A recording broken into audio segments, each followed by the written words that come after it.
Bueno, esta exposición surge algo así como una especie de deuda o asignatura pendiente que yo tenía con mi padre en cuanto a que quería hacerle un homenaje saliendo del circuito de los mercaderes del arte y esto se logró gracias al apoyo de amigos, de exalumnos y gente que de buena onda participó en el armado de esta exposición.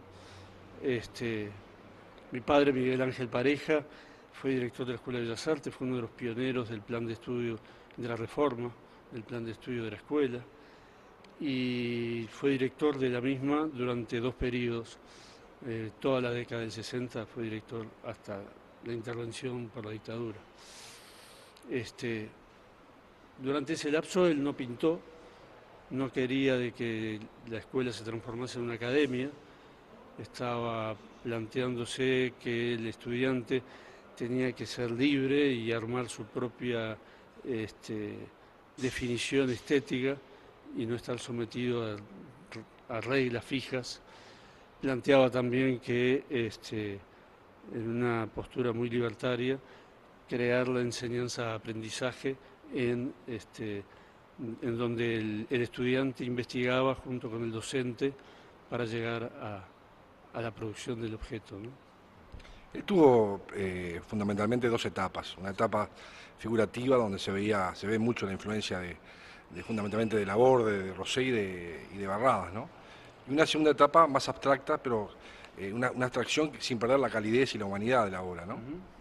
Sí, algo de eso hay, hasta la década del 50 él fue figurativo, nunca fue realista, sí figurativo, y probablemente una de las cosas que dentro de los grandes maestros que tuvo, importa mucho también la presencia de Figari como colorista.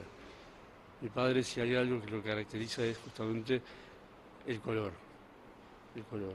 Y la composición. Y la composición, por supuesto que también. Composición que siempre estuvo comprometida con su tiempo y donde simbólicamente, a través de su expresión, que era la pintura, él acompañaba la situación o era testigo y denunciaba las situaciones que estábamos viviendo en el momento en el país, ¿no?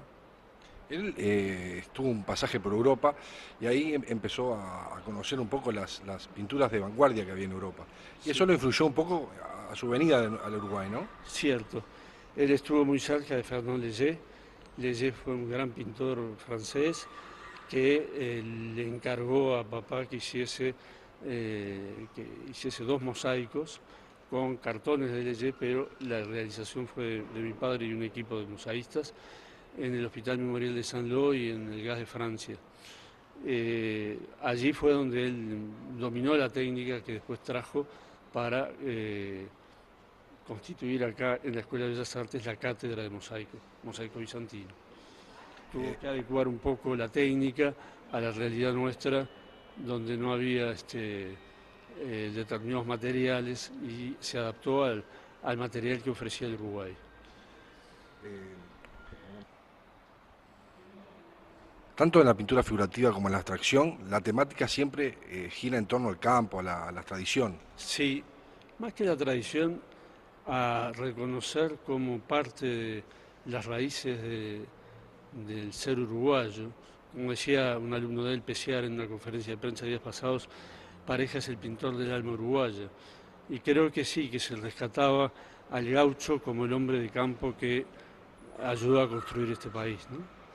Este, y también otros temas como los mitos o las leyendas aparecen en varios cuadros un personaje que es la fantasma, que es una mujer a caballo, que es algo así como las mismas anécdotas del Refusilo y ese tipo de cosas, ¿no?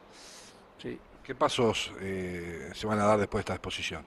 La idea nuestra es que esta exposición, que se muestra hasta el 29 de abril aquí en Torre Ejecutiva, pase a trasladarse el 25 de agosto dentro del contexto del Bicentenario a Las Piedras, la ciudad donde él nació y donde estuvo trabajando y fue fundador del liceo, con una generosa actitud de la presidencia de AFE, nos donaron la estación de ferrocarril fundada por los ingleses en 1869, o sea, parte del Patrimonio Histórico Nacional, para que allí se constituya la sede de la Asociación Cultural Miguel Ángel Pareja. Así que va a haber una muestra permanente en Las Piedras. Va a haber una muestra permanente, pero no solo eso, sino que también va a haber una sala de exposiciones para artistas plásticos vivos. Y también se van a dar clases de cerámica, pintura y escultura en un convenio con Bellas Artes. Vamos a tener una sala multiuso como un microcine, donde se va a proyectar cine en un convenio con Cinemateca y con Cinearte del Sodre. El Sodre va a aportar también música de cámara, pero también vamos a tener un taller de murga, un taller de literatura. La idea nuestra es que eso sea un lugar que se mueva, que vaya gente de todas las edades y que al pasar por allí vean cuadros y se embeban, se empapen con la pintura y bueno, y que se entusiasmen también a hacer sus cosas. Este proyecto es justamente la antítesis de lo clásico del museo. Mi padre siempre dijo que los museos eran los cementerios de las obras de arte. Y bueno, hecha la excepción del Museo Blanes, donde el arquitecto Gabriel Pelufo ha hecho una labor muy buena, y algún privado como el Burbich y el Torres, el país no tiene una trayectoria museística para las artes plásticas de relieve. Y inaugurar este espacio aquí en la Torre es un hecho importante. Y abrir el espacio en Las Piedras, en la estación, va a ser una forma de descentralizar la cultura y empezar a que otra gente conozca estas realidades. Muchas gracias, Alfredo. Encantado y gracias a ti.